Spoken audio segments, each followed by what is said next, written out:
BNP হয়তো বা আওয়ামী লীগ, কিন্তু এখন আমরা সাধারণ মানুষের সাথে কথা বলে দেখেছি যে মানুষ কোনো তৃতীয় কোনো ব্যক্তিকে চায়।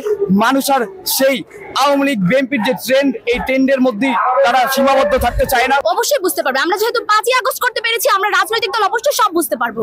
আমরা স্বাধীনতার 54 বছরে আমাদের যে স্বাধীনতার স্বাদ, সেই স্বাদটা আমরা কোনো দলের কাছ থেকে পাইনি। আমাদের নতুন দলের কাছে এই আমাদের আবদার, সেটা হচ্ছে 54 বছর আমাদের যে স্বাধীনতা অর্জন হয়েছে, আমাদের 71-এর যে স্বাধীনতার যে মূল লক্ষ্য ছিল, এবং এই 24-এরও যে একটা গণ অভ্যুত্থান ছাত্র জনতা ঘটিয়েছে, এই 24-এর গণ অভ্যুত্থানের যেই আকাঙ্ক্ষা নিয়ে আমরা গণ অভ্যুত্থান ঘটিয়েছি, এই দলের কাছে একটাই আমাদের আশা, সেই 24-এর গণ অভ্যুত্থান যে বৈষম্যের কারণে হয়েছে, সেই বৈষম্য যেন বাংলাদেশ থেকে দূরে, বাংলাদেশ থেকে সকল ধরনের মাফিয়াতন্ত্র, সকল ধরনের আমলাতন্ত্র, মানুষ তার ন্যায্য অধিকার যেন পায়, শিক্ষার্থীরা তাদের ন্যায্য অধিকার যেন পায়।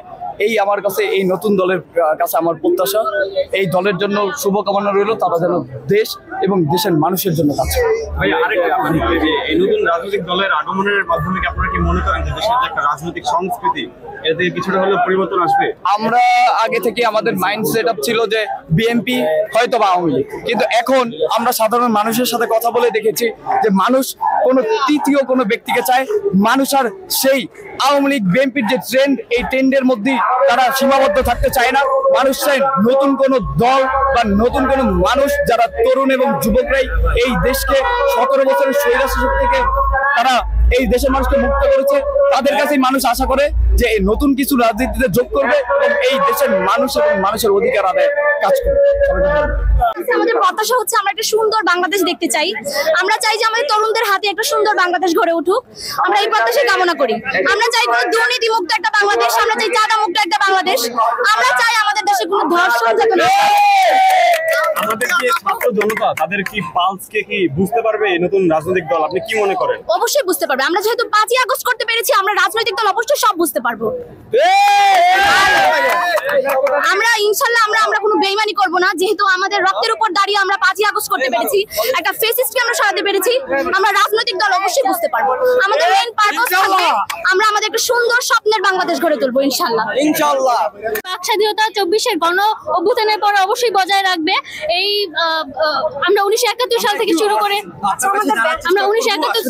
শুরু করে মুক্তিযুদ্ধ থেকে শুরু করে 24-এর গণ অভ্যুত্থান পর্যন্ত প্রতিটি বিপ্লবে ছাত্রদের যে ভূমিকা দেখেছি, সেই ছাত্রদের একটি নতুন দল, রাজনৈতিক দল নিয়ে আমরা প্রত্যাশা করবো তারা দেশকে সুন্দরভাবে গঠন করার জন্য অবশ্যই প্রতিটা অপরাধমূলক কর্মকাণ্ডকে প্রতিহত করবে। এই নতুন দলের কাছে আমার এই একটাই প্রত্যাশা, অন্তত বাংলাদেশকে একটা নতুন ভাবে বাংলাদেশ চাই, বাংলাদেশকে সুন্দরভাবে চাই, সুষ্ঠুভাবে চাই এবং সুশৃঙ্খলভাবে চাই। কোন রাজনৈতিক দলের সাথে অন্য রাজনৈতিক দল অথবা কোন প্রতিহিংসামূলক রাজনৈতিক অরাজকতা দেশের মধ্যে যেন তৈরি হতে না পারে, সেই কারণে শক্ত অবস্থানে এই রাজনৈতিক দলটা থাকবে। আমি আশা রাখছি। কি মনে হয় যে নতুন রাজনৈতিক দলটা আপনাদের সাধারণ মানুষের কি চাহিদা কি বুঝতে পারবে? আমরা শিক্ষার্থী থেকে যেহেতু এই রাজনৈতিক দলটা গঠিত হয়েছে, অবশ্যই আমরা আশা রাখছি সাধারণ জনগণের জন্য এই দল কাজ করবে এবং সাধারণ জনগণের মনে ভাব প্রকাশটা তারা বুঝবে, জনগণের চাহিদাটা তারা বুঝবে, জনগণের কষ্টটা তারা বুঝবে। সেই কষ্ট লাঘবে অবশ্যই এই দল ভূমিকা রাখবে। আমরা দেখতে পেয়েছিলাম যে বিগত 16 বছর একটা অন্যরকম রাজনৈতিক সংস্কৃতি ছিল। আপনার কি মনে হয় সে আগে রাজনৈতিক সংস্কৃতি এখনো বজায় থাকবে না সেটা চেঞ্জ আসবে? অবশ্যই আমরা এই রাজনৈতিক দলের কাছে এটা প্রত্যাশা করি না, আমরা কেউই করি না। রাজনৈতিক দল গঠনের মূল উদ্দেশ্য হচ্ছে দেশকে সুন্দর করার জন্য। তো এই দেশ যদি এই দল যদি ফ্যাসিস্ট সরকারের কোনো কিছু বলে নিয়ে আসে, তাহলে এটা অবশ্যই দেশের জন্য কলঙ্ক হবে না। আর আমাদের উদ্দেশ্য এইটা নয়, আমাদের রাজনৈতিক দলের উদ্দেশ্য এইটা নয় যেন ফ্যাসিস্ট সরকারের কোনো কিছু এই দলের মধ্যে থাকে। আমরা একটি সুন্দর, সুষ্ঠু, সুন্দর বাংলাদেশ চাই, সুশৃঙ্খলভাবে বাংলাদেশ চাই, যেখানে প্রত্যেকটা নাগরিকের চাহিদা পূরণ হবে এবং দেশটা যেহেতু গণতান্ত্রিক দেশ, অবশ্যই গণতন্ত্রকে সাথে নিয়ে, গণতন্ত্রের মতামতকে সাথে নিয়ে এই দেশ এগিয়ে যাবে এই রাজনৈতিক দলের হাত ধরে।